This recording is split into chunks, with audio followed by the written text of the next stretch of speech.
Good evening and welcome to Mindful Life 228. I am your host Nathan Springer. Thank you for being here. It is the 26th of the 5th in the year of our Lord 2023.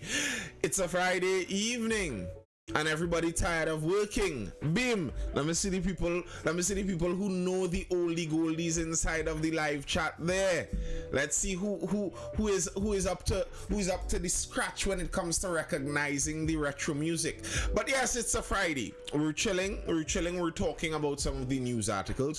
One of the things that really stood out to me over this past week was the very, very tragic, sad, horrible, horrific news coming out of Guyana. 19 people killed in a fire. Now, reports are that the fire seems to have been started on purpose. So, something like that, would those 19 people be killed, or would you consider that murder? 19 people murdered?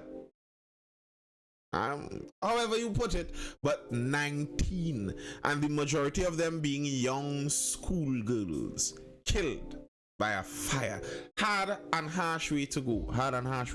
We're going to dive into some of that story, but before we go there, on the property tax that Trini Hotep asked me about there inside of the live, I saw, yes, there's another step in the process that has been completed. Was it the valuation or something like that? There are steps along the chain that the government needs to tick the boxes of before we start we really implement the property tax. Now, here's the thing. I don't really like taxes on a whole because I don't think the government spends money efficiently. The way I put this is, if you have $5 and you give that money, that $5, to a government official, to a politician, who do you think would spend that $5 better? And I would wager in 99 out of 100 of those situations, the average citizen would spend their $5 better. So that's why I'm not too much in favor of tax anyway. I don't think the government actually is very good at doing what they promise to do. That's one. However, I could understand the reasoning behind it, especially something like property tax, because the system we live in is kept up by communal money. I mean, if it was that, okay, we paid no taxes, but we all had to be private citizens. We all had to be private citizens out there and pay for our own things. Well, that was one, but that's not the system we live in. There are box drains, there are roads, there are yada, yada, yada. There are some communal things that we share together here. And, well, that's what we have to pay for. The idea of the property tax especially is that Jonathan says we have amongst the lowest tax rates in the world. Taxes are the only way for governments to have money. If that is true, Jonathan, how does our government have a lot of money if we have among the lowest tax rates in the world? Because it's not true that taxes are the only way for a government to get money. Because in the case of Trinidad and Tobago, our government basically has monopoly over our resources. So to boast about our low tax rates, Jonathan, to say we don't have a lot of money is to lie and gaslight the nation. This country has spent some of the most money in the entire Caribbean over the last 20 years. So do not lie to us and attempt to make it seem like, we don't have that much money. We do. And the money that we do have, we get from our natural resources, which indeed are dwindling, but we get it from that. And now, I really hate to hear people say this thing about the taxes and that's the only way the government gets money, yada, yada. When we live in a country like Trinidad and Tobago, where we just hired a foreigner to come run one of our companies and pay him $180,000 a month. Plus perks. Blessed night, Richard. Blessed night, Carter. So we are paying this man $180,000 a month, ostensibly for the purpose that he's a real expert at oil and gas. So that he could run that petroleum company so well that the country would make more money, so that we don't need necessarily to pay high taxes to get the shared goods. I would like you to check out the tax rate in Jamaica. Trinidadian like too much freeness. You see, the disappointing thing the disappointing part about this to me is that very regularly when people talk about Trinidadian like too much freeness or check out the tax rate of some, nearly all the people who say things like this are people who support a specific political party, and they're saying this because their political party is the one that is choosing to enact these policies. Now, most of these people very often, if the opposite political party were to do the same thing, all of a sudden they are very good at noticing the strange discrepancies in that. Now, to say Trinis like too much freeness because our taxes are low is just not real. Every country isn't the same. Trinidad has different natural resources to Jamaica. Now, for you to come and use out Trinidad's natural resources, the wealthy people of the country, the elite class of the country, scrapes off all of the cream, billions of dollars go, and then when the lower classes of people say, well, at least the least we could do with our great treasure of resources is make life easier for the people that were born on this little dot of land. Well, no, all you like things too free, so all of you all born on this little dot of land suffer and pay the taxes, while the natural resources that naturally occur on this little dot of land, the elite will move away with those resources. That doesn't make sense to me. It really doesn't. It really doesn't add up to me. Jonathan Combat says that's not true. Trinidadians enjoy significantly more free social services than most countries. Who is denying that? Jonathan Cumberbatch, you are really beating up that straw man there. The straw man, you're hitting him some hard left and right combos there, uppercut to the straw man. Real beating up that straw man there. No one is arguing that Trinidad has a lot of social services. No one is arguing that Trinidad has a low tax rate. But you can't compare Germany's tax rate to Trinidad when you have Germany's efficiency. If I was, and that's the thing, to go back to the property tax, the original statement the original question I was answering. If it was that our property tax that the PNM government was bringing up was going to go towards our local government coffers, you know, we are going to pay property tax and it was going to go towards the borough corporation, the local government corporation right there, and they were going to spend it, that would be one. That's what they promised would happen. They promised that's what would happen, but that's not actually what would happen. It has already been established in the legislation that the money collected from the property tax is going to go into the consolidated fund. The consolidated fund is all of the money. It's the piggy bank. It's the main piggy bank. So when the Attorney General's rent money needs to pay every month, when you need to, well, former Attorney General, when you need to get that 10 million over to him every month in rent money, well, your building tax goes to that too. So if you're going to talk about the Germany and Europe and their tax, okay, give me services like that. Shady Bad says the government want people back against the wall. They want people to depend on them. Flashken says these same people who complain of paying taxes go to other countries and pay and get nothing in return. Which country do you go to that you pay a high tax and you get nothing in return? Because the guy who is defending the taxes heavily inside of the chat here, he quoted Germany, Sweden, you know, higher income countries. I would say very many people would be okay with paying taxes if that's the result you get. You have to pay to get services. Yeah, sure. Here's the brilliant idea that we are getting there from Mr. Jonathan Cumberbatch, who really understands the economy. The government spends money wastefully. They're renting buildings from their financiers. for extra money. While the government owns buildings, they could put these government offices in, but no, they rent them still from their friends. That's how they spend some of that money. $200,000 just jump up in a random symposium for crime to come up with a solution that is already in the law books. That's how the government spends money. That's how they spend money. But we don't have enough. If we give them more money, they're actually going to spend it better.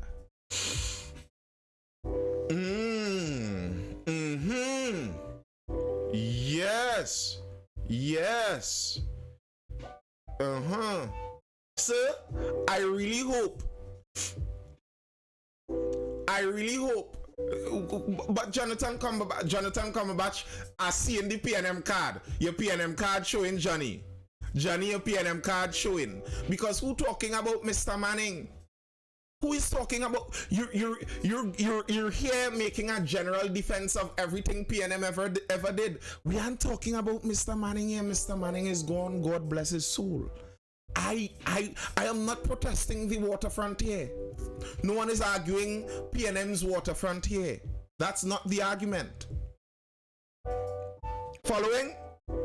Good. When a particular former PM wanted to build and eradicate rent, he was called a megalomaniac. Some may have called him that. Yes, I agree. Some may have. I didn't. I think that's a good idea.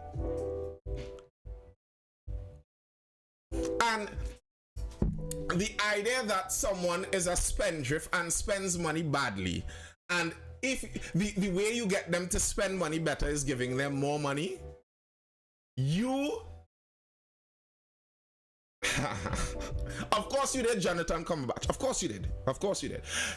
If that's the view you have of money accountability, you're scary in charge of anything. Listen, any teacher knows that irresponsible guy, if you give him more responsibility, he's just going to be irresponsible in a grander scale. Listen, if they are stealing money, when you give them $10, if you give them 10 million, they will steal more. They will steal more. Jonathan Cumberbatch, you could join after we go through some of the articles.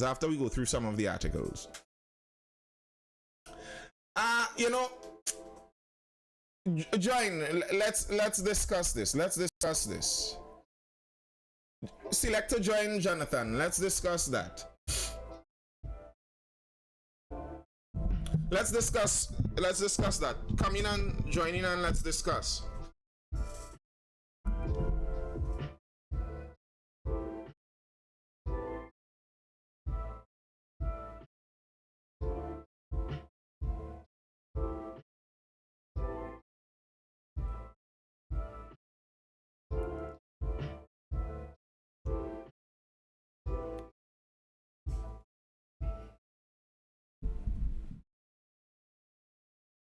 Hey, what's up, man?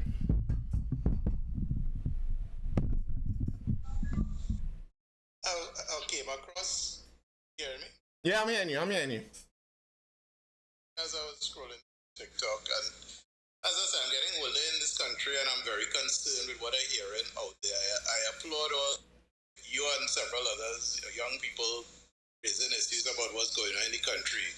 But I'm very, very gravely concerned about the generalities and the tropes and comments. Mm-hmm. We need to start. You raise a point where actually was another side. It was very disturbing, the lack of education in terms of civics and government administration, simply state administration, public administration. That seems to be going on in the schools. In my generation, we had a very thorough understanding coming up. We cannot begin to start talking about taxes and this is a country that pays literally nothing. This is a country that paid 72%, 71% up to 1973 of your PAYE was taxed. But then, through various political decisions, when the oil boom came on in 73, 74, taxes progressively were lowered. Why? Wait, pause. For popularity. You said it. You said it. When did it happen? When did it happen? When were the taxes lowered? What happened? When were the taxes lowered? In the early 70s, it starts to go down in the early 70s. When what happened? When what happened? When what happened? You said something happened around that time. Yeah, the oil explosion. Right. The oil, So the oil. Here's what happened there. And the philosophy is pretty simple. In Qatar, they have zero taxes also. In Saudi Arabia, it's pretty similar. Countries that have large amounts of natural resources, they try to figure out ways to get that benefit of having those large amount of natural resources down to all of their citizens. And one of the easiest ways you can do that is to not take taxes from the citizens. Because if we are getting natural resource income, we don't need your taxes to run the country anymore.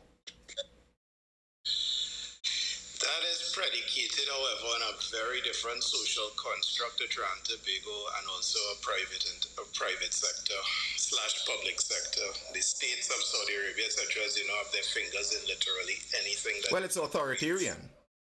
That's extremely authoritarian.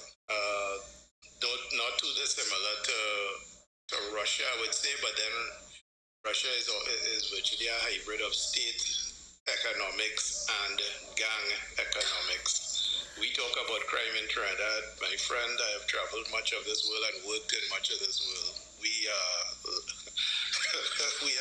literally kindergarten. Right, but I was making a comment to another person. Do you know what's the largest gang in the world? The Japanese have a gang of 90,000 people. You know that in the news? Yeah, because they know how to do their gang stuff. But 90,000. to pull back again to the property tax. To pull back to your point. To pull back to the property tax. Let's walk through the whole tax culture in Trinidad and Tobago.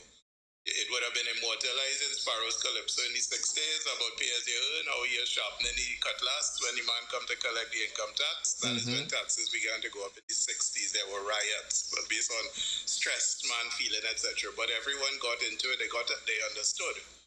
The state is not a company with money working like they're selling bread at the corner of like a shop. Any government in the world can only derive revenue from taxes. We derive from income tax. We don't pay to our property tax. The state is therefore left to get taxes from our remittances from oil and energy. Energy has been depressed for much of the last 10 years. We having a good year now because of the war, but again, the remittances aren't going to kick in till about Q3, Q4 of this year. And Q1. Here's the thing, Jonathan. I agree. What you're saying there, I have no disagreement with that. No one likes to pay more taxes. No one likes to pay more taxes. We have a tax culture where we don't. But here's my issue.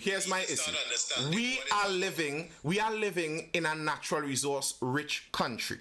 Our natural resource rich country has had more resources coming in on average than most countries generally our size around the world. That's when I said we have a lot of money. That's what I meant. It's a relative statement. Of course, it doesn't mean we're overflowing with money, but when you say the US has a lot of money, that also is a relative statement. They're in debt for trillions, but still they spend a lot of money. So, right.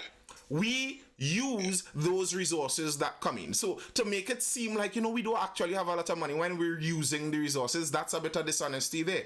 So we're in a resource rich country where we see the government. Just now, I'm landing my point. I'm landing my point to see what you think about this. Where we see the government going on how they use these resources. We see how the government uses the resources that have come in for the last decades. We saw it. Now, for them to tell us that, okay, we are resource rich, some of those resources are drying up, but what we need now is to tax you heavier so that the government could continue our liberal spending habits. I would say no, because I don't agree that my building should be taxed in order to fund government frivolity. And I'm sorry, I don't think I am uncivic to not want to pay Mr. Faris for his building. I don't think that's uncivic. You're making a statement. I cannot speak to the building. I really cannot. I do not know the circumstances or the facts behind this building. If it's a lease that they are stuck in or whatever. The bottom line is there's nothing illegal about that. And I want to think that the building is being put to some use despite all the talk. You see, that kind of talk, Having said that, Johnny, we will problem there. Because legality cannot be the standard for people who write the laws. We cannot say that, okay, what they did isn't illegal enough. They write the laws. We're getting away from the main issue. You said the government has frivolous spending. Yes. There's no way on earth that such a statement can hold up. The facts are clear. Mr. Imbert presents a budget. I shouldn't just say Mr. Imbert to make it personal or PNM or whatever, but a finance minister presents a budget every year. And the government does not have frivolous spending. There's nothing hidden. There's no mode. There's no deep state. The numbers are there. Trinidad runs at a deficit. You are speaking as if we are making money and wasting money. We have been wasting a cent for much of the last 20 years. Okay, Mr. Cumberbatch, did you read the breakdown of the crime symposium that we held? The Caribbean Crime Symposium that we held in Hyatt. Did you read the breakdown of the finances for that? Did you read that breakdown? No, that's a bigger picture going on there. So how could you possibly tell me that we don't spend money frivolously when you don't even read how the money is spent? Because I could tell you that crime symposium, where the conclusion of the crime symposium was a ban on assault rifles that are already banned in Trinidad and Tobago, that symposium, they paid some random person $200,000 for social media monitoring. Can you inform me, please, Johnny, what social media monitoring might be for a crime symposium of CARICOM leaders? 200,000. That's going to be about 6 years. That's going to be a good few years of my house rent. So the money that I would have taken to buy something extra for my child, I am now going to give that to PNM for them to give someone of their friends 200,000 to read Facebook comments. Are you serious about that not being frivolous? You're missing the bigger picture of what's going on. The crime symposium was it's actually a game of what you call high politics. The crime symposium was meant, as I said, about over a year ago, the Prime Minister raised the flag on labeling crime as a public health risk. You remember that. He's been raising it as a public health concern, which appears unusual to someone who does not understand the bigger picture. The use of the public health ordinance during the COVID was a staggeringly brilliant method of circumventing the opposition's attempts to obstruct the state's need for urgent action. During the COVID, you will remember that the UNC has brought over 45 objections to what was done during COVID to save our lives. Johnny, what you're saying there is that using public health is a way to circumvent democracy, you know. That's basically what you're saying there. That the PNM figured out a really clever way to circumvent the democratic norms and rules we have. So what we're going to do is call it a public health emergency and stick in orders there that are decrees. Hold on. You're going past into space right now. Are you saying that an opposition blocking state of politics to save lives is democracy?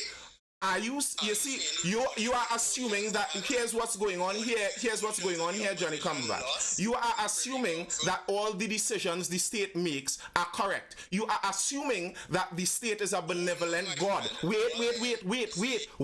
You'll answer after. You are assuming that the state is a benevolent God, that all the decisions the state makes are positive decisions to the help of people. While we know for fact, go research this as you're talking about reading. Read the number 2, the number one killers of humanity's history is disease. Read the second most prevalent killers of humans for human history. Go figure that out. And then you will see why you don't leave the state to make decisions believing the state is a benevolent God.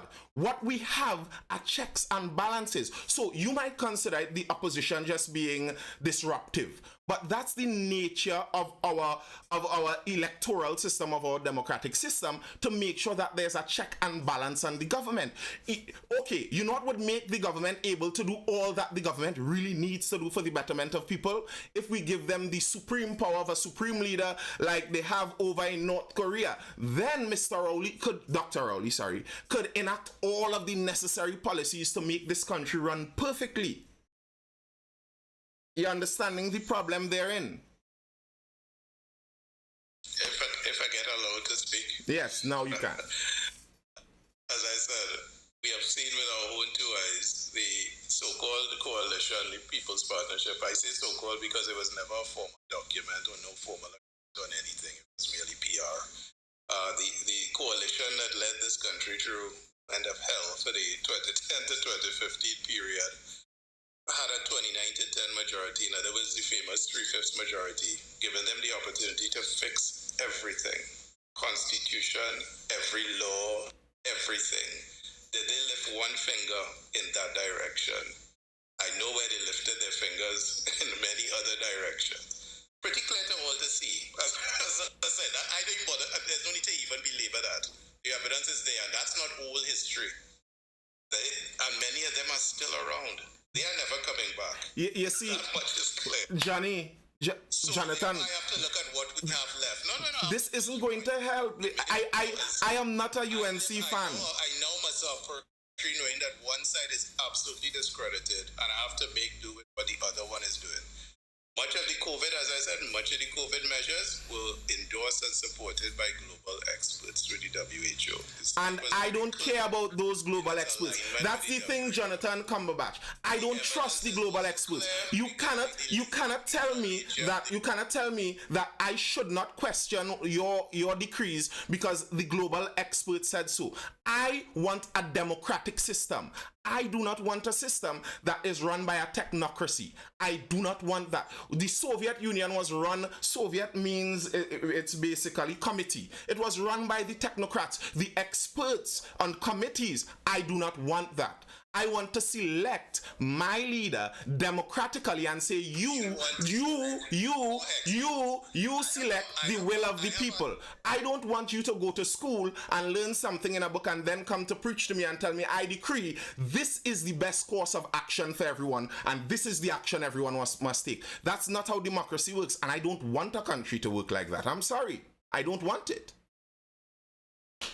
The need to question is in everything. Of course, take stock in everything that comes at you, but also make sure that you respect what is proven to be correct and step out of the way, but you can't for obstructing sake. There will be experts. There are people doing research and development on numerous things as you and I are sitting here tonight. When they speak, I listen. I don't tell them to stop talking and they don't know what, because I was sitting on the toilet and reading on Google that a man said this or that, a site said that, and that I am an expert on their level. I am not. You see, I have the humility to understand that about myself, where I am not an expert. Many people seem to think we on par. That's insane.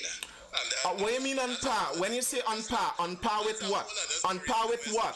On par with what? On par with what? Well, you worked through COVID as I did. There were jumping up and down, speaking as if they know more than the experts that were coming to this. And do you know, Johnny? I don't know how much of the news you are keeping up with now, Johnny. I don't know how much of the post-COVID news. I don't know how much of the post-COVID news you are keeping up with. But on a running scoreboard right now, a lot of the conspiracy theorists have beaten out the experts with COVID.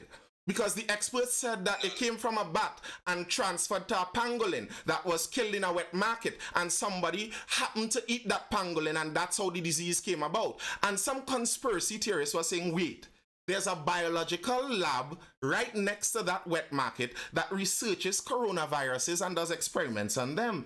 I feel that probably come from the lab, and they said, no. Conspiracy theorists, how dare you say that? Liar. Listen to the experts. And what have we seen now? I I don't really care to go down that rabbit hole. Exactly. So that's why I don't care for the experts. That's why I don't care for the experts. The experts aren't the ones that run my political system. My political system is run by the people I elect. I want you to decide and do what the people who voted for you do. You see, the problem we have right now in the modern world, the problem we have right now a lot in the modern world is that we are electing leaders, and then these leaders are going to global organizations and telling the global organizations, tell us what to do, the experts of the global organizations, and we will do that. That's not what is supposed to be done. What is supposed to be done is you're elected. If you go to those global organizations, you go to them with the view of the people who elected you. You are creating neocolonialism, where we are all now under the thumb of those global powers yet again, because they are the experts. While the WHO, when someone tried to point out to the WHO expert that Taiwan, back in the earlys, that Taiwan had some breakthroughs with the virus, the WHO expert, a doctor, he shouldn't be involved in politics, a doctor pretended he couldn't hear them because China doesn't recognize Taiwan. And then when the person mentioned Taiwan again, the doctor pretended that the call disconnected. These experts. So you see, when I recognize experts actually have political and monetary considerations, then you can't tell me to take this expert view as expertise. It's not. That's not what that is. I am not being arrogant. I'm not being arrogant and saying I know more than all experts, but I am using the general modus operandi of all expertise anyway. When I call a plumber to install plumbing in my house, he doesn't come and tell me everything that needs to happen. I tell him what I want, and he explains how he can make it happen. That's the job of an expert.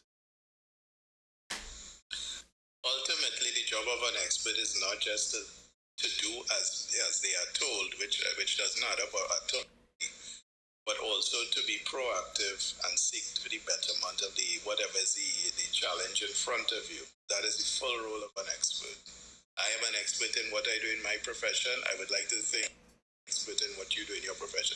We don't just do as we are told. We have to seek, in my case, the better interest of the viability of the organization I serve. And in the long term, for the employees, because if the organization fails, well, we're out on the pavement. Simple as that. I can't just follow down a rabbit trail of what somebody told me to do alone. No serious person does, no serious professional. And certainly no serious expert. Yes. So I would like you to curb that attitude. As I said, ultimately, follow the science, we have to follow the truth. No. You see, Johnny, this has me thinking you aren't a scientist. Is your area of expertise science? Is your area of expertise science? If it is, you would recognize that statements like follow the science, listen to the science, obey the science, all those statements are unscientific by nature. From the very genesis of a statement like follow the science, obey the science, and listen to the science, they're unscientific. That's not how science works. That's not what science does. Science doesn't tell you what you should do. Science tells you the reality of what is there. The decision of what you should do is a political... Name one science just now. Okay. Well, name. Wait. A question. Wait. A question. Name one scientific proof that says what you should do, what you ought to do. Name one. One scientific proof. One area of science that says what you should do. Vaccinations, the ones that are mandatory for all children born, not just in Trinidad, but globally. Okay, let's investigate that. Wait. Let's investigate it. Let's investigate it. Let's investigate what you're saying. Let's investigate. Yeah. Okay, those you say the science says you should do this. The decision to make vaccines mandatory, is it a scientific decision or a political decision? You can't say political. The This is where governance comes in. It's a governance. Do you know what politics means, Johnny? Jonathan, do you know what politics means? It's a very broad umbrella term. It refers to the issues of the polity, the issues of the people. Politics, governance. So if it's a government decision, by definition, it's a political decision. Politics just merely speaks to the dynamics of a subject. Everything has its politics. There are politics between male and female. There are politics within a family dynamic. Do you know what the polity is, Johnny? Do you know what the polity refers to? Of what? The polity of a country. Regarding what? A country. Polity in a country? Mm-hmm. There's no politics, policy or polity. There's only laws. We are a nation of laws. We have a constitution as well. Not policy. Proceeds. Not policy. Well, I'm mishearing something you're saying. Repeat again. Polity. T-Y. Polity. Oh, dear Lord. Yeah, go ahead. So you're speaking to the polity of the country now? Yes. In terms of general politics. And what of it in Trinidad? Our politics, regardless of party. I'm feeling like I'm talking to a wall. No, well, I don't understand what you're talking about. In terms of I am talking. Listen. Politics in Trinidad. A political decision is a decision regarding the polity. Science can give you a reality of what's there. So here's what the science gives in vaccines. Here's what the science gives in vaccines. So the scientific research of a vaccine would give you that, okay, if you take a denatured virus and you put it in a host, it could very likely increase the chances of that host creating antibodies that would fight the active virus if it comes in. That's what the science does. The political consideration now is, as a politician, you take that scientific knowledge that was given to you and you say, okay, because this can help prevent diseases, as a politician, in my country, I want to decrease the spread of diseases. I want to make a political decision for that. So I am going to trust that the scientists that told me this, because you have to trust the scientists in the first place. I'm going to trust this scientist is right, and I'm going to make the political decision to enact a law to make these vaccines mandatory. That's not the science. The science didn't make the vaccine mandatory. The science didn't tell you to make the vaccine mandatory. The science told you the reality of what happens with this process. Science is a process. Science is the process by which we investigate the physical world and reality around us. The process by which we investigate the world cannot tell us what to do with the world. It's the process by which we investigate it. It's a political decision. And what happened, especially over the COVID-19 period, is we saw a smooth movement of science into politics. So there were science decisions that were political decisions. During the United States is a good guinea pig to look at for all of this nonsense. In the United States, during their COVID-19 lockdowns, some of the scientists said that if you protested against the lockdown, you could spread the disease. But if you protested for BLM, which was a political organization for one of the United States political parties, if you protested there, you cannot spread that disease. Political decisions. And they couched it in science. They said, well, actually, this is the science. The science says this. The science said, no, the science didn't say that. You said that. You did. And you're trying to use the science to launder your political decisions. And that's not the way this is supposed to go. That's not the way it is supposed to go. And that's why in political systems, there's an opposition. So even when the government consults their experts, if the government consults scientists, and the government consults the scientists that they know, and their scientists say, well, we should enact a policy scientifically, we have figured out that Dr. Rowley, scientifically, should rule for the next 10 years.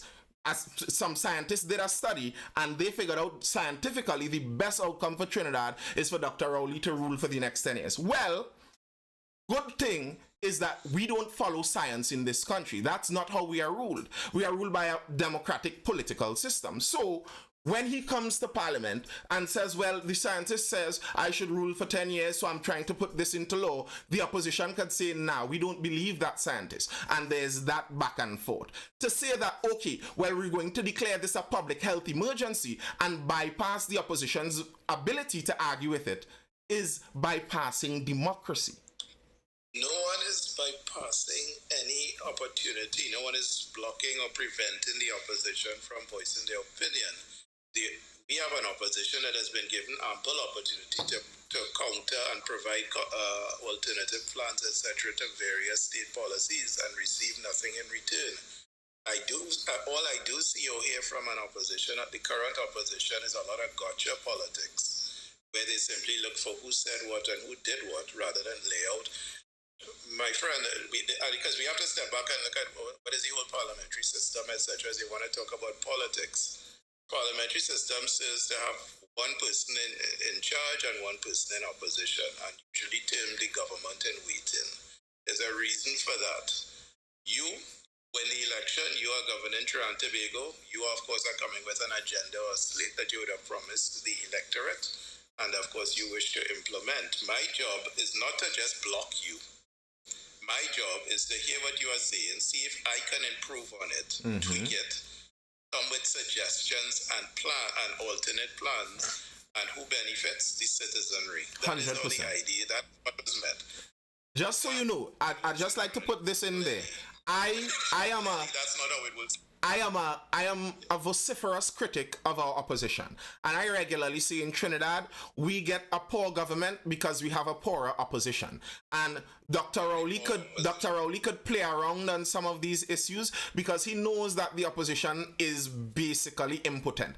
I don't think that Mrs. Prasad Bisesa could win another election. I think the electorate has shown that over and over and over again.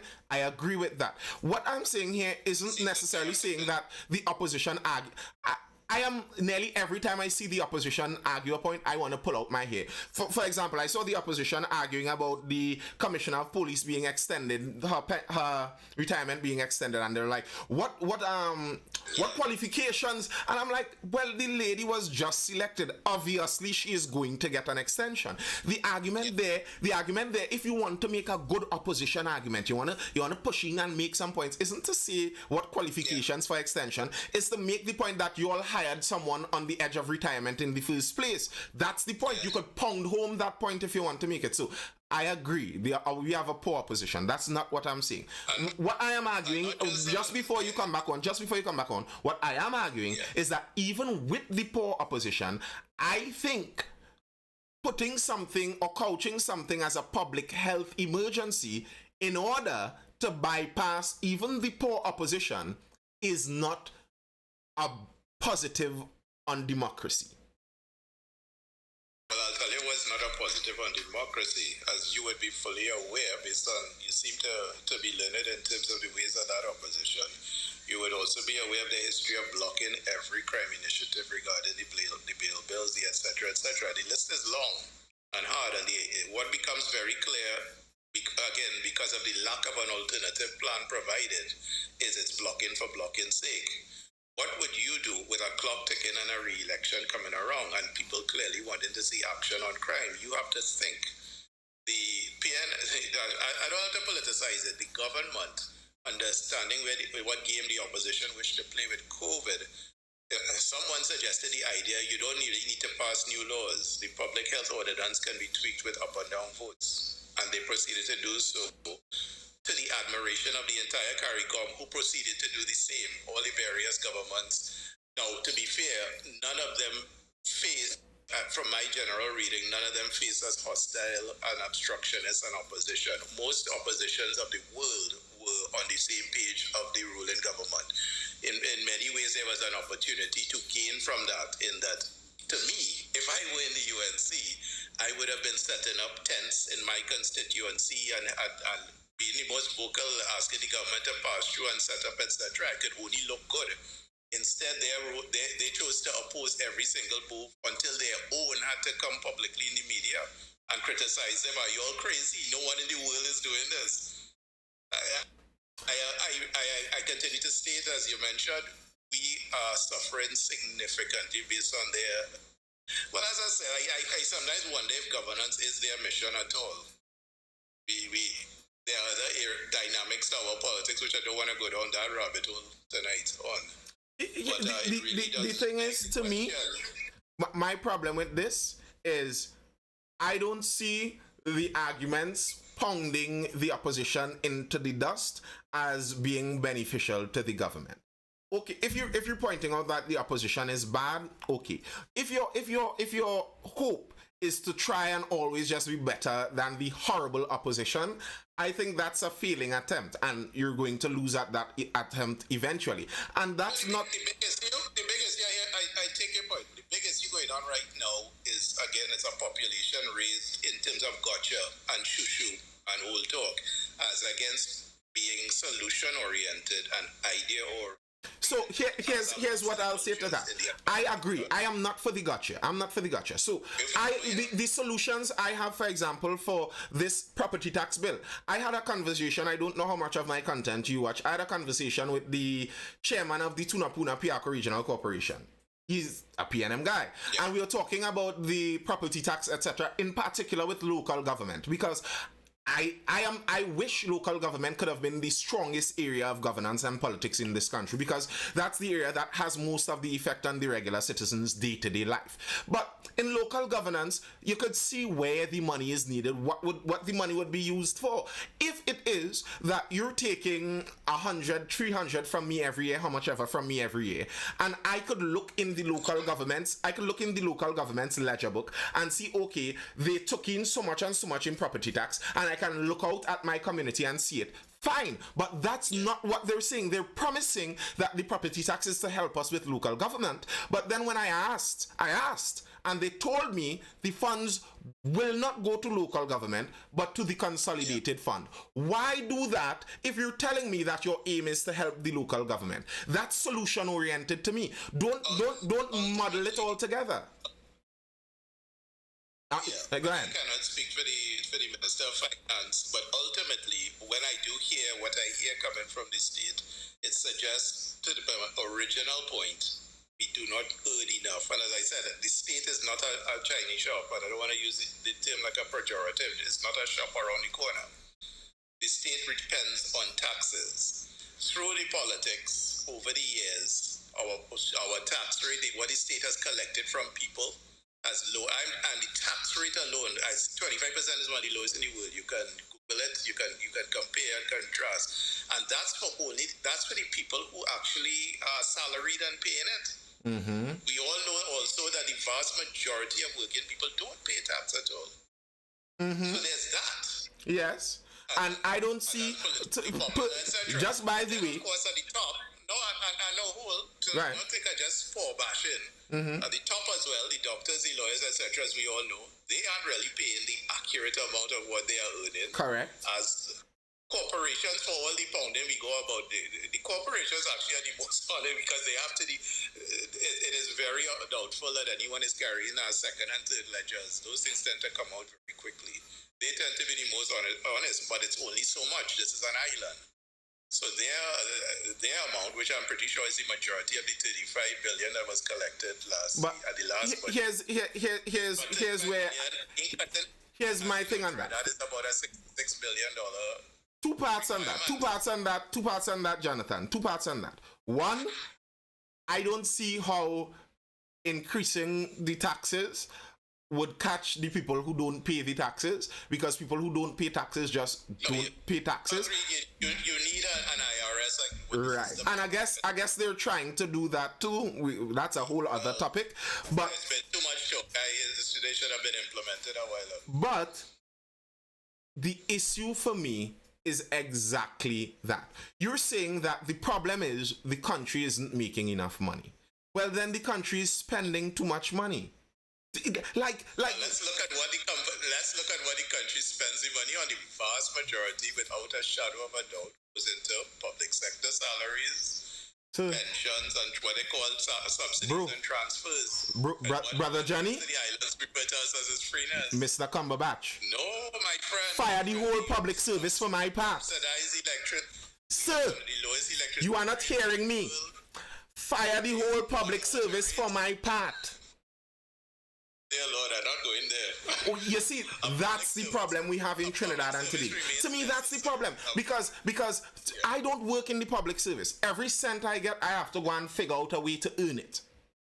And for me to watch that the government now is saying they aren't making enough money. And what they're going to do to make more money is look at the worth of my house and take more money from me for that. Not to help my community, but to pay public servants who look at me with disgust and scorn when I go to ask them to do their jobs. Listen, bro, really? You should hear the arguments I get from them when I raise the issues to them. They believe that money comes from the budget. That was a discussion I had recently, and that was what came back to me. No understanding at all as to what this budget is derived from.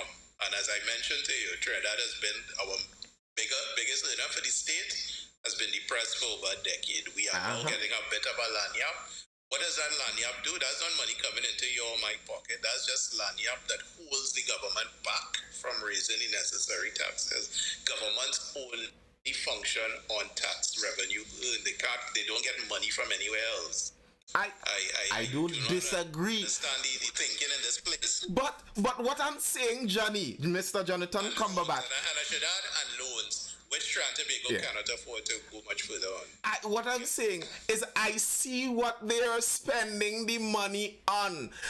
Listen, when for example, the THA, when the new THA came in and they're looking to change and you recognize 90% of the budget is recurrent expenditure with salaries. What you going to change with 10% of the budget? You're not changing anything. And then what they do is employ more people. Do you think the PDP should have known that? And I dare say many of the PDP did know that. Listen, Jonathan, we speak about that on Wednesdays.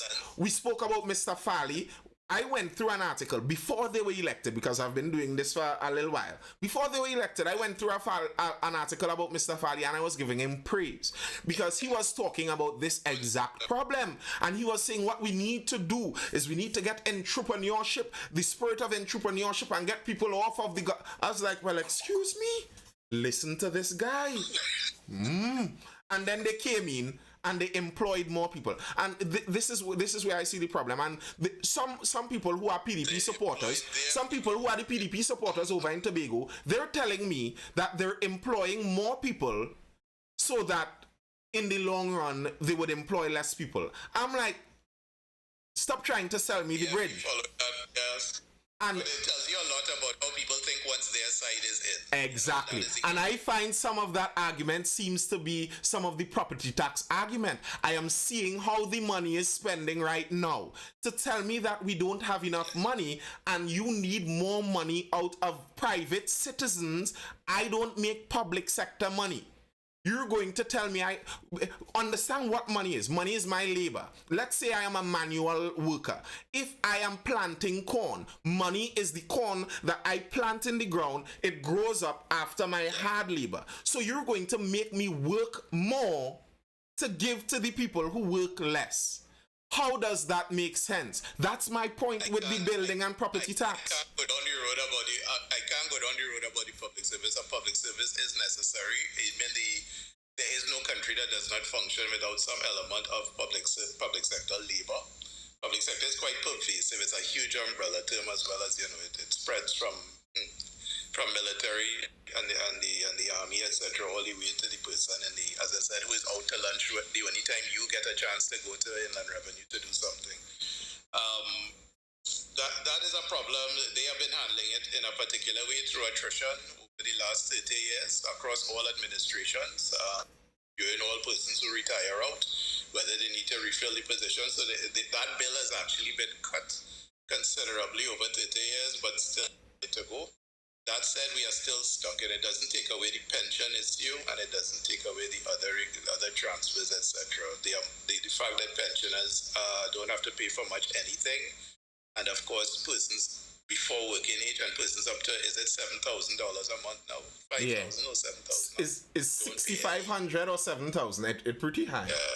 The government, and I can't refer to the politics has driven government policy to become this populist type of thing.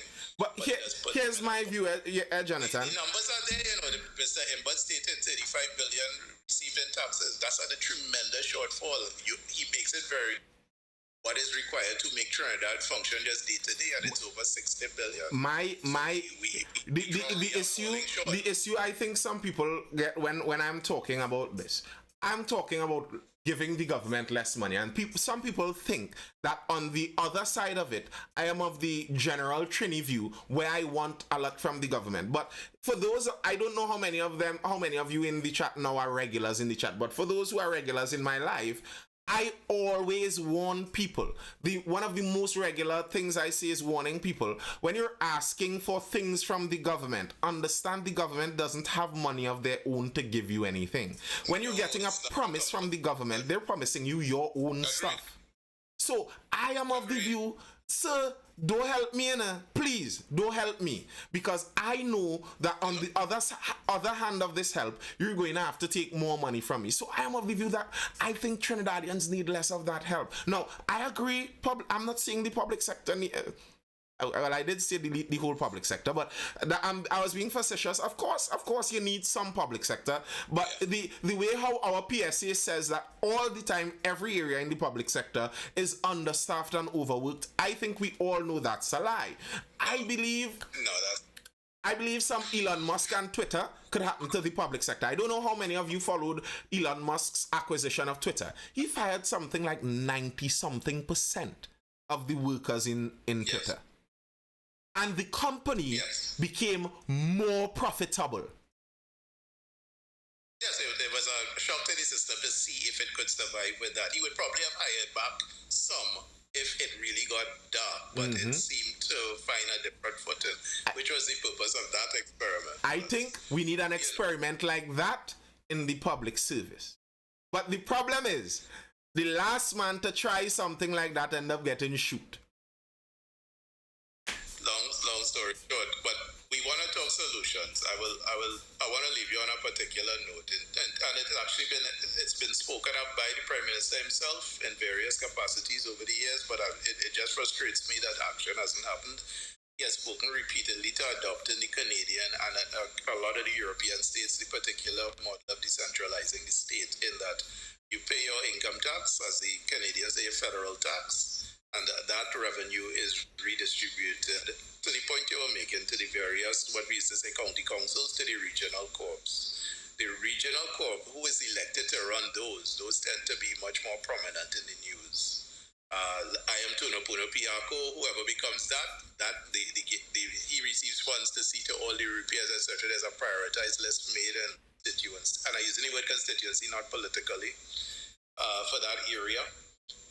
There would be an additional breakdown. I have friends in Switzerland, and it's down to literally the village council receiving a funding, and it's very active in these countries.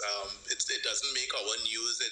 We don't have documentaries to show it, but that's how they operate it today.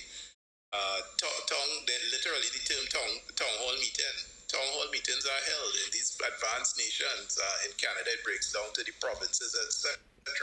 Brought live on the television, very mundane. They're talking about the need for speed bumps. Everyday issues, yeah. Etc. But the people taking an active interest, and that is how really government is set up to work in that particular aspect in terms of the redistribution of the wealth or the budgets of the country. You're talking stuff that I fully agree with there. That's something that I regularly say in this live. Yeah. The THA was the experiment actually about the decentralization model, but it seems that the legislation is poor because that this party could collapse and still have the brass to continue. is so indecent and disrespectful to any electorate. It is scary to me that in the 2020s we still can't draft legislation. On Wednesdays, Jonathan, on Wednesdays we talk Tobago issues exclusively. Listen, some of those Tobagonians would want to drag you down to the bottom of the sea for that talk, eh? Those Tobagonians take the Tobago talk very seriously. Wednesday we talk. If ever a Wednesday evening you're free, jump in on a Wednesday and listen to the Tobagonians are very... But I agree. I always say this. I wish we could have had a Shogunas House of Assembly, a Kuva House of Assembly, as it would, because that's what I want. And I think what we have in Trinidad and Tobago, a part of the problem is I believe it's a remnant of colonialism, because we don't have that sense of ownership to the land as, for example, some Swedes may have. So my father, my father's father, my father has been here for eons. I feel like this is the home of my forebearers. This is my blood, sweat, and whatever. And it could get real weird down in Europe for that. But when you look at many Trinidadians move, they have that Isa Trini. But when you look at it, look how they litter. Look how they treat the actual surroundings, and you get the idea. Many of them don't have the feeling like this is theirs. This is mine. Agree. You get the real heart of the issues of the country, and it's not really about the politics or taxes or whatever. It's simply this is a country that no longer cleans up after itself. And no government is going to be able to ever teach that. Big men peeing on the side of the road, debris everywhere, every railing that the state puts up is destroyed by a drunken driver. As you know, there are counties in the U.S. where if you bounce anything, you had to repay it. They will tow and get your car back to your house, but you had to pay for everything. But I'd love all of that, but on the both sides, Trinis love to get. So we have that problem there. Well, we're back to the topic of the freeness, and we have to take the criticism. We have grown so accustomed to it. We get offended when people say it, but it's a country living on freeness. I agree. know life is tough for some people out there, but we have it good, brother. Trust me. Well, I just want to... Right. Make your closing point. But as the person's right that Jack Warner was the best, we have to stop this. Warner has brought international shame and disrepute to this country. He should be railed out of here. I say it, his face in tar and feather. Disgrace on every level. As an Afro-Trinidadian, even more disgrace. To have achieved what he achieved and to have so wasted this opportunity. Do you know where this man, the prominence is? The man could have been president of FIFA at this stage. No. We have to stop it. Stop it. He's not a friend of this place. Stop it. Whoever put that up. I'm not angry with you, but we have to stop that myth. I just laugh. I'm just laughing because I remember we had a few of the... There's no white man conspiracy, etc. No. I had a few discussions about Mr. Warner in the live, and I've seen the Trinidad, and it's unique. Being someone, I could see, I believe you have a lean to a political side, but it's interesting that Jack Warner seems to attract people from across political aisles in Trinidad and Tobago. You were talking about populism. If Mr. Warner didn't get himself in flying trouble, get his wings clipped, if Mr. Warner was able to successfully create a populist party in Trinidad, he very likely might have won. That's my belief. Because Trinidad has a taste for that. His success story is an astonishing story. To reach from where he began to what he attained and what he came to understand about how the whole one set of systems works. I wouldn't say the system. To be applauded. It's almost like we talk in Marvel. Wish he could use his powers for good. He has been an innovator in several things. The whole concept of the streaming, using our social media of the time to stream the events of his Green Party. PNM for how many years and never thought of that. Everybody's now on that bandwagon that he thought you don't need to really have a crowd, you know, you can just put it up and it goes. Yeah. He has always shown that he is ahead of a curve in terms of thinking of many things. But I do wish it could have done so. Homeboy invented allegedly invented unique ways of doing corruption international. Like, I try to point this out to people. When people talk about Warner maneuverings in Trinidad, I like, bro, y'all, this is minor stuff for him. This guy was international level in his maneuverings and dealings. He figured out ways to get himself entrenched there. You could call him many things, but dumb is not one of the things you could call Mr. Warner. Most certainly not. Dumb at all. As I said, he's one of those characters. I don't want to say villain, I don't want to say hero, but you will determine what I mean. But I just wish he could use his powers for good. He could have, because it's over. Well, I think I heard that he said something suggesting like you never know. So who knows? And Trinidad is a unique place, so I will not be surprised at all to see Mr. Warner on a campaign trail. Wouldn't it be funny if he ends up on a PNM campaign trail? And I will not even be surprised. All right. Any further comments, anyone, before we dive out? If there are no further comments or questions, I think we'll call it a night. This has been the Mindful Live. I am your host, Nathan Spring. I hope you guys were educated, informed, or entertained. It was nice, as usual. So I'll see you guys again for the next Mindful Live, which is going to be next week. We don't do lives on the weekend, you know. Have some decency. The lives are around that 9:30 p.m. time, so the next one is going to be Monday. If I'm not here, like I wasn't here for Monday, Tuesday, Wednesday this week for other issues, you want to know why I'm not here, you want to know if I'm not here, there's a Discord server you can join on my TikTok profile. You go on my TikTok profile, there's a little Discord server there. Jump in there and you'll be updated if I'm missing or anything like that. So it was nice. Enjoy your weekend. I hope you guys stay safe. I hope you guys enjoy everything and see you guys again. Hold it down.